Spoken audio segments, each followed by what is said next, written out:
Kahal Kadosh Benichbad, nous allons réciter dans la Haftarah de Korah un épisode assez singulier relaté par le prophète Samuel au chapitre 11, verset 14, puisqu'il commence ainsi. Alors Samuel dit au peuple, « Venez, allons à Gilgal et nous y instaurerons la royauté. » Tout le peuple se rendit à Gilgal. Là, ils proclamèrent Saül roi devant Hachem à Gilgal. Et là, ils offrirent des sacrifices rémunérateurs devant Hachem. Et Saül en conçut une grande joie, ainsi que tous les hommes d'Israël. On peut s'étonner de ce que il y ait eu une telle demande, puisque, a priori, il n'y a pas cette exigence d'un roi d'Israël comme il y a d'autres exigences claires et spécifiques dans la Torah. On voit au contraire ici que la révolte de Korah vis-à-vis de Moïse va changer d'une certaine manière les règles du jeu. En effet, cette révolte de Korah contre Moshe Rabbeinu va trouver son origine dans la conception erronée que chacun des membres du peuple d'Israël est un roi à part entière. Sauf que lorsque dans une collectivité, chacun est roi, alors du coup, il y a de la place pour aucun roi, ni au-dessus des autres, ni même Dieu au-dessus de ces rois. Moïse sait cependant que pareille situation est appelée à dégénérer rapidement en anarchie.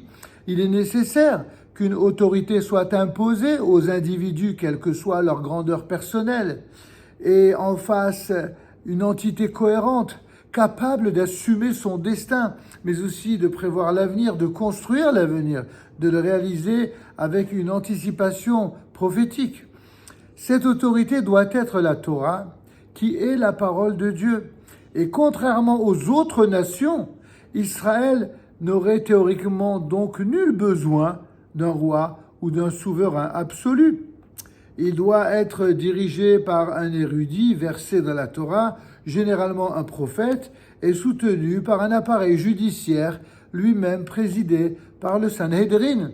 Or, paradoxalement, c'est précisément le prophète Shemuel, Samuel, un descendant de Korah, celui-là même qui s'était révolté contre Moïse, qui, près de 4 siècles plus tard, va se faire le champion de cette conception des fonctions du chef de la nation. Dieu a toujours doté Israël d'un dirigeant exceptionnel, qu'il soit juge ou qu'il soit prophète, et il continuera à le faire dans l'histoire. Pour Samuel, la notion même de monarque indépendant est absolument inconcevable. Tous les enfants d'Israël sont soumis à la loi de Dieu, la loi écrite dans la Torah et interprétée par les sages de génération en génération. Néanmoins, lorsque le peuple a exigé un roi pour le gouverner, Kechol HaGoyim, comme tous les autres peuples, alors Samuel, Shemuel, un Navi, avec l'accord de Dieu, confiera le règne à Saül, le premier grand roi d'Israël. Premier roi tout en soulignant à maintes reprises que le roi d'Israël, il est différent des rois des autres nations, car les rois des nations gouvernent à leur guise, tandis que les rois d'Israël sont soumis à la Torah. Les autres rois placent leurs ambitions personnelles et leurs calculs politiques au-dessus des intérêts de la nation, mais le roi d'Israël, lui, loin de promouvoir ses propres ambitions, il a pour mission sacrée de préserver la vertu de son peuple, de multiplier ses mérites et de confirmer Israël dans son rôle de héros de la majesté divine. Shabbat Shalom Umevorach.